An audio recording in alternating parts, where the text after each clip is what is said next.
শেখ তন্ময় যদি জুয়েল হাসান সাদ্দামের স্ত্রী সন্তান মারা যাওয়ার একটা শোক বার্তা তিনি দিতে পারতেন না? পারতেন কিনা? এটা কিন্তু তার দায়বদ্ধতার মধ্যে পড়ে, কারণ জুয়েল হাসান সাদ্দাম দীর্ঘদিন তার পারপাস সার্ভ করেছেন, তার হয়ে বাগেরহাটে রাজনীতি করেছেন। সেই মানুষটা যখন দীর্ঘদিন থেকে জেলে আছেন, তার স্ত্রী সন্তান অর্থকষ্টে মারা যাচ্ছেন, মারা যাওয়ার পরে তার লাশটুকু জেল গেটে নিয়ে যেতে হচ্ছে জুয়েল হাসান সাদ্দামকে দেখানোর জন্য, তার পুত্র যাকে সে দেখতেই পায়নি জীবন্ত অবস্থায়। এর থেকে নির্মম ঘটনা স্বাধীনতা পরবর্তী বাংলাদেশে আপনারা কোথাও দেখাইতে পারবেন না, কেউ দেখাইতে পারবেন না, এক্সাম্পল কেউ দিতে পারবেন না। আওয়ামী লীগ 15 বছর ক্ষমতায় ছিল, তৎকালীন সময়ে বিএনপির অনেক নেতাকর্মীর স্ত্রী সন্তান পুত্র মাতা হারিয়েছে তারা, তারা কিন্তু প্যারোলে মুক্তি নিয়ে এসে তারা কিন্তু জানাজায় অংশ নিয়েছে, দীর্ঘ সময় পরিবারের সাথে কাটিয়েছে, এরপর আবার তাকে নিয়ে যাওয়া হয়েছে। জুয়েল হাসান সাদ্দাম তো কোনো টেরোরিস্ট না।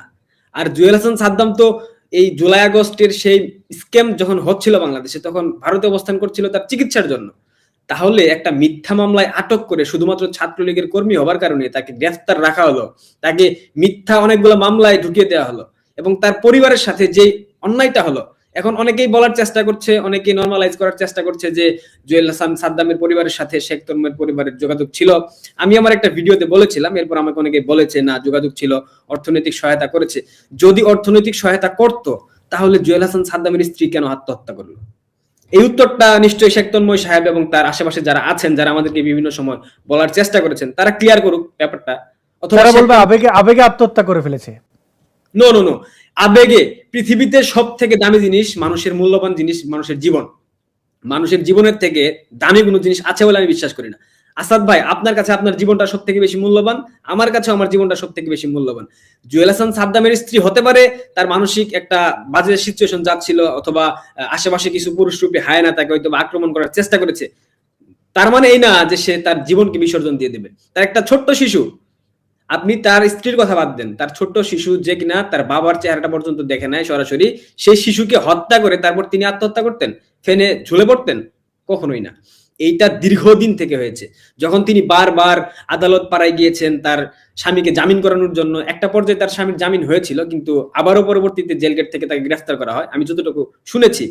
একদম সত্য, হ্যাঁ। যদি সদিচ্ছা থাকতো, আওয়ামী লীগের একজন কর্মী কিংবা একজন নেতার জামিনের জন্য যদি সেই এলাকার সাংসদ কিংবা যারা নিজেদেরকে বাগেরহাটের মা বাপ হিসেবে ঘোষণা করেছিল, তারা তাদের কথা ছাড়া বাগেরহাটে পানি মানুষ খাইতে পারতো না, পুকুরের মাছ নাকি খাদ্য খাইতো তাদের অনুমতি নিয়ে, বাতাসে অক্সিজেন থাকতো না, তারা এমনটা মানে তাদেরকে করতো, প্রিটেন্ড করতো, তাহলে এখন একজন কর্মী তার স্ত্রী সন্তান অর্থের অভাবে আত্মহত্যা করলো, আর এখনো যারা তাদের হয়ে কথা বলতেছেন, কথা বলার চেষ্টা করছেন, এখানে একটা বিতর্ক সৃষ্টি হয়েছে। জুয়েল হাসান সাদ্দামের যে ভাই, সে পান্না ভাইয়ের একটা লাইভে এসে বলেছে তন্ময়ের সাথে যোগাযোগ ছিল।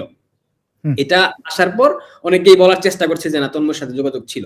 আমার প্রসঙ্গ সেটা না, প্রসঙ্গ হচ্ছে যদি যোগাযোগ ছিল, ব্যাপারটা শেখ তন্ময় সাহেব কেন ক্লিয়ার করতেছেন না? শেখ তন্ময় সাহেবের তো একটা নৈতিক দায়িত্ব এটা। জুয়েল হাসান সাদ্দাম তো সাধারণ কোনো কর্মী না ভাই। জুয়েল হাসান সাদ্দাম তো একটা সংগঠনের একটা ইউনিটের প্রতিনিধিত্ব করে, একটা উপজেলা। যোগাযোগ থাকা মানে তো সাহায্য করে না, যোগাযোগ তো থাকতেই পারে। যোগাযোগ তো আপনার সাথে আমার আছে। এখন এখন আমি আপনার দায়িত্ব নিলাম কিনা, মানে দায়িত্ব কেন নেব যদি দেখি যে আপনি আমার সাথে একসাথে রাজনীতি করেছেন। আমি আপনার ছোট হতে পারি, বড় হতে পারি, আমি আপনার রাজনৈতিকভাবে আপনার চেয়ে বড় পদ পদবিতে থাকতে পারি, নিজেও থাকতে পারি। বিষয়টা যাবে যে আপনি কত বড় বিপদে আছেন। ধরেন আমাদের শাহরিয়ার কবির ভাই মুক্তিযুদ্ধের সপক্ষে ডকুমেন্টেশন থেকে শুরু করে এই জঙ্গিবাদ এবং ধর্মীয় সন্ত্রাস নিয়ে তার মতো কাজ করা, বা এই যে রাজাকারদের শাস্তির নিশ্চিত করার জন্য তার ভূমিকা অসামান্য।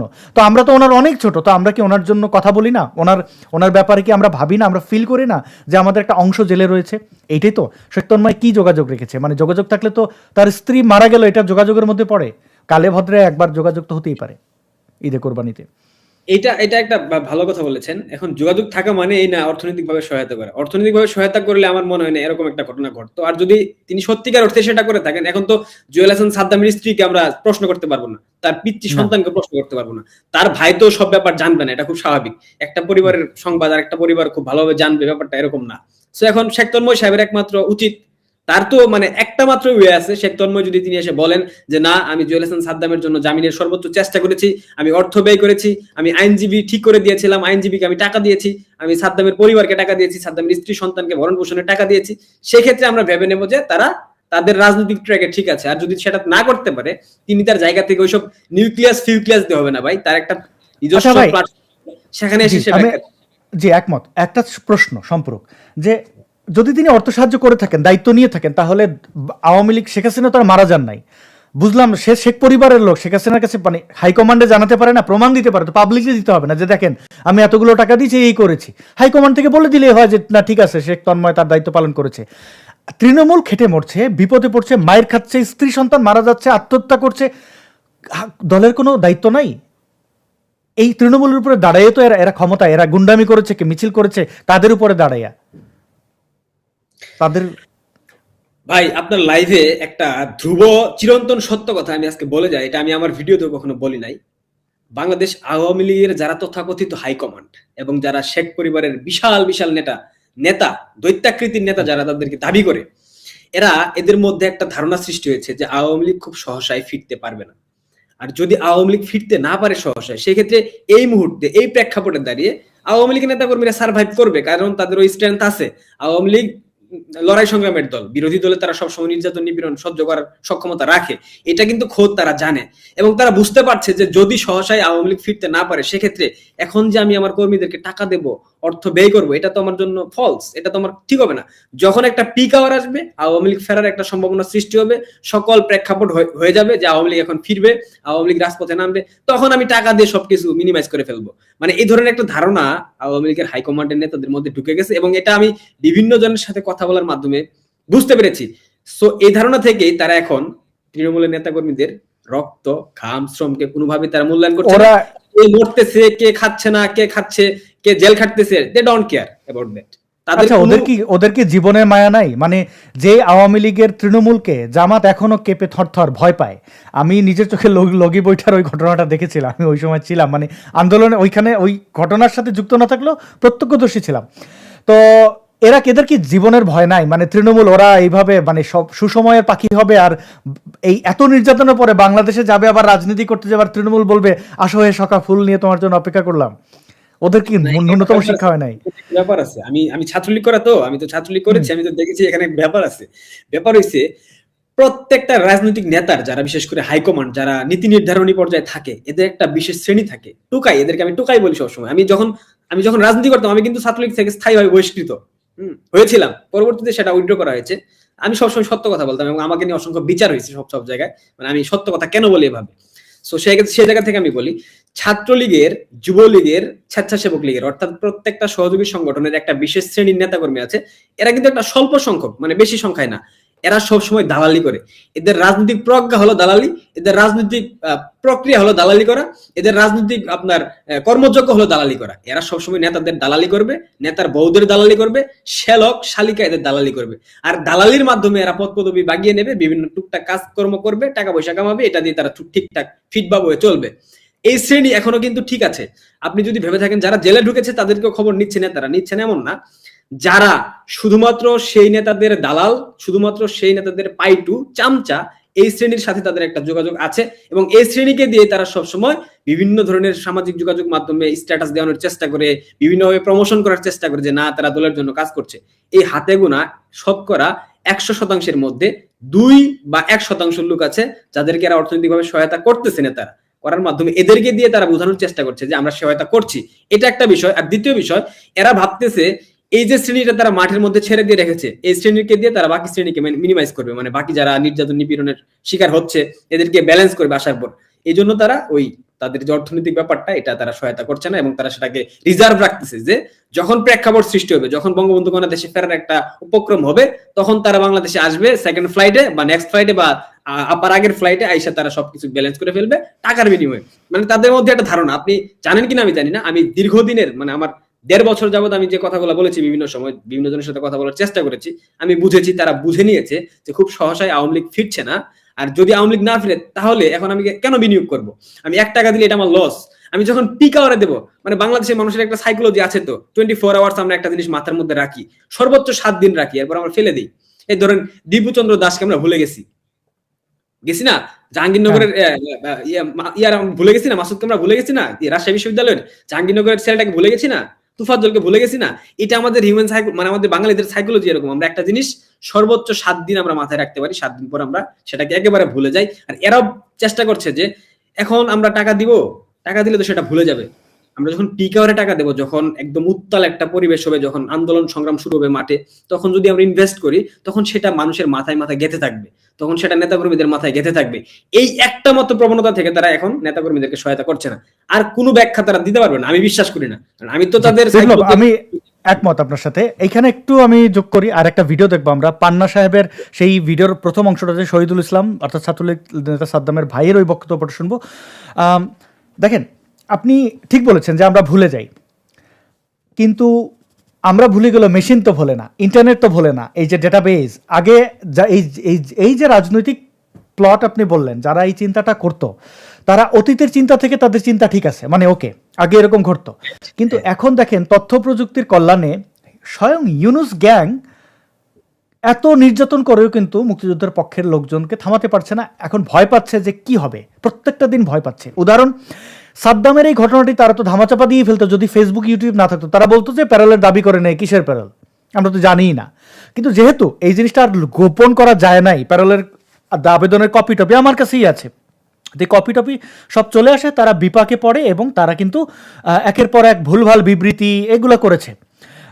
তো এই বিবৃতিতে আমি একটুকে দেখালাম যে এক এক সময় এক এক কথা, যে আবেদন করে নাই, তো করলে আবার বলছে আবেদন করছে এইভাবে হয় নাই, ওইখানে যায় নাই, মানে হাইকোর্ট দেখানো আর কি, বুঝছেন?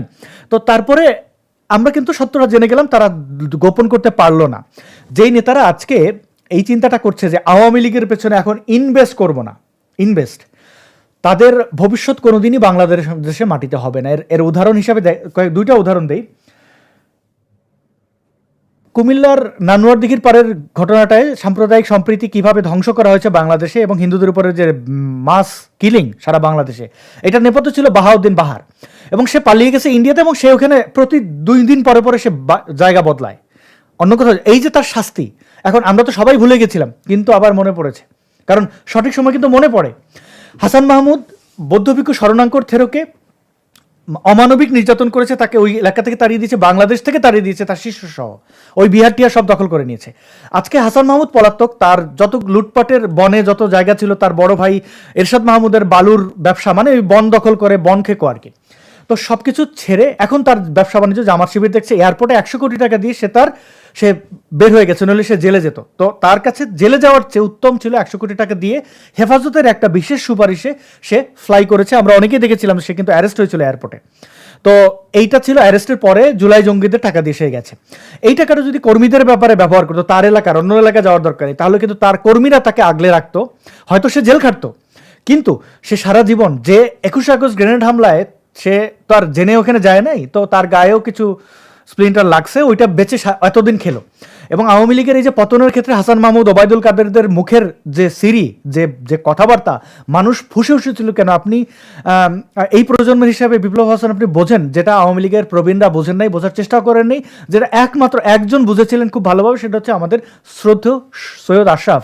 তিনি বলে গেছিলেন পরবর্তীতে আমাদের এই ইসলামিস্ট যেগুলো, এগুলো হবে আমাদের শত্রু, এবং তারা অনলাইনে কিভাবে সক্রিয় সেটাও বলেছিলেন। আওয়ামী লীগ সেই কথায় কান দেয়নি। আওয়ামী লীগের অ্যাক্টিভিস্ট এখন হাতে গোনা, নিজম মজুমদার ছাড়া আপনি এরকম আরো এসএস সাব্বির, আরো 5-6 জন বাদ দিলে আমি আর দেখি না কাউকে। এই যারা নেতাগিরি করেছেন, তারা কিন্তু যদি ভাবেন যে হাসান মাহমুদের মতো আবার উড়ে এসে জুড়ে বসবেন, বিভিন্ন জায়গায় যাবেন, আমি তো কিছু করে নেই। যে নিজম মজুমদারের সাথে একটা শোতে যাওয়ায়, মানে একটা সো কল্ড সেমিনারে, তার কিন্তু সবাই তাকে নিয়ে বিপদে পড়েছে ওইখানে যে ছিল। তো তৃণমূলের স্রোত এটা আসলে সমুদ্রের ঢেউয়ের মতো, এটা থামানো যায় না। বাংলাদেশ থেকে মানবাধিকার, নাগরিক অধিকার, ডেমোক্রেসি এই শব্দগুলো না আর আওয়ামী লীগ অ্যাপ্লাই করবে না কখনো, আপনি এটা নিশ্চিত থাকেন। খোদ বঙ্গবন্ধু কন্যা শেখ হাসিনাও যদি তার নেতাকর্মীদেরকে থামিয়ে রাখতে চান, পারবেন না, কখনোই পসিবল না।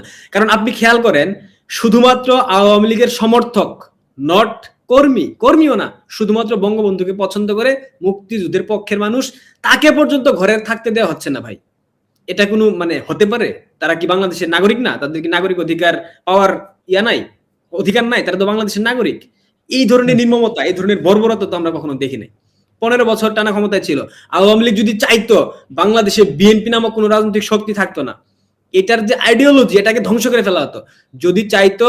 যদিও আওয়ামী লীগ জামাতের কাছে মাঝে মধ্যে প্রেম করেছে, তাদের সাথে পরকীয়া প্রেম, সেটা আমি বলতে চাচ্ছি না এখন, কিন্তু জামাত এবং বিএনপি নামক দুইটা দল বাংলাদেশ থেকে, এটা আব্দুল মোমেনও তো বলেছেন, লাইভ এসেই বলেছেন যে তারা প্রচুর জামাত শিবিরের সাথে ব্যবসা বাণিজ্য করতো, তিনি সেটা দেখেছেন। জি, অবভিয়াসলি আপনি আপনি জানেন আওয়ামী লীগের নেতা কর্মীরা কেন, মানে আওয়ামী লীগের হাইকমান্ডের নেতা যারা আছে, আমি মন খুলে কথা বলতেছি ভাই, আপনি কিছু মনে করেন না। আওয়ামী লীগের না, না, please। হাইকমান্ডের যারা নেতা কর্মী আছে এদের ম্যাক্সিমাম বিজনেস এখন বিজনেস পার্টনার জামাত বিএনপি নেতা কর্মীরা। আমি অসংখ্য লোককে চিনি, অসংখ্য, যারা 15 আগস্ট বঙ্গবন্ধুর মৃত্যুবার্ষিকীতে একটা শোক প্রকাশ করতে পারে না সামাজিক যোগাযোগ মাধ্যমে। তাদেরকে আপনি কিভাবে আওয়ামী লীগের নেতা বলবেন? তাদেরকে কিভাবে ভাববেন আপনি যে পরবর্তীতে তারা এসে নেতৃত্ব দেবে? আমি বিশ্বাস করি না। যারা নিরাপদ দূরত্বে থেকে দেশের বাইরে অবস্থান করছে, তারা বঙ্গবন্ধুর মৃত্যুবার্ষিকীতে 2 লাইন লিখতে পারে না, তারা বাংলাদেশ আওয়ামী লীগকে কখনো ধারণ করেনি। তারা শুধুমাত্র ছিল এখানে নিজেদের স্বার্থ সিদ্ধির উদ্দেশ্যে, এর বাইরে কোনো কিছু না। কে কিভাবে কি এক্সাম্পল দিবে আই ডোন্ট কেয়ার, কিন্তু এটাই সত্য আমার কাছে মনে হয়।